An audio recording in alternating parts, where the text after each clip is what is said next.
It was the year 41 BCE when two of the most powerful figures in history met.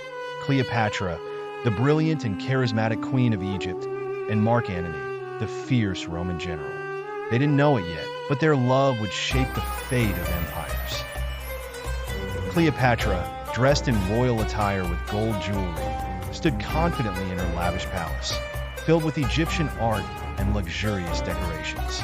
Mark Antony, dressed in Roman armor, gazed at her with admiration, feeling an inexplicable pull towards her. At first, their relationship was political. Cleopatra needed Antony's power to protect her throne, and Antony needed her wealth for his military campaigns. But soon, something much deeper blossomed between them, a love that would shake the Roman world. They spent evenings together, sitting on a terrace overlooking the Nile River at sunset. Cleopatra leaned in, smiling, while Antony listened intently, a look of growing affection in his eyes.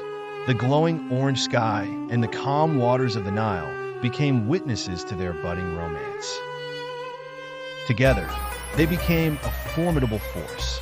Cleopatra supplied Antony with vast resources, and in return, he gave her Roman military support. But their alliance was more than just about power. It was fueled by a deep emotional connection. Side by side, they watched as Egyptian soldiers prepared for battle. Cleopatra held a golden scepter, while Antony stood with his sword at his side, symbolizing their united strength. However, back in Rome, the other leaders, including Octavian, weren't happy about Antony's relationship with Cleopatra. They saw her as a dangerous foreign queen, and Antony was accused of betraying Rome for love. In a grand Roman Senate chamber with marble pillars, a group of Roman senators, including Octavian, discussed Antony's relationship with Cleopatra. Octavian looked angry and determined, while the senators whispered among themselves, plotting against the couple. Cleopatra and Antony dreamed of building an empire together, one that united the East and West under their rule. They celebrated their love with grand parades and festivals in Egypt, showing the world their strength and unity. Riding in a golden chariot surrounded by cheering crowds, dressed in royal splendor and waving to their people, they looked invincible. But their love was soon put to the ultimate test. In 31 BCE, Octavian declared war on Cleopatra and Antony. The two lovers prepared to fight for their empire at the Battle of Actium, a naval battle that would decide their fate. The rough seas became a battleground as Roman and Egyptian ships clashed.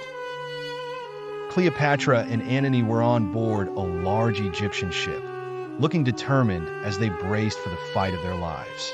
Tragically, the battle did not go in their favor. Defeated, Cleopatra and Antony fled back to Egypt, their dreams of a unified empire slipping away. Even in defeat, they stayed loyal to each other until the very end. On board a ship retreating from the battle, Cleopatra looked sorrowful, while Antony stood beside her, placing a hand on her shoulder. The burning ships in the distance marked the end of their grand vision.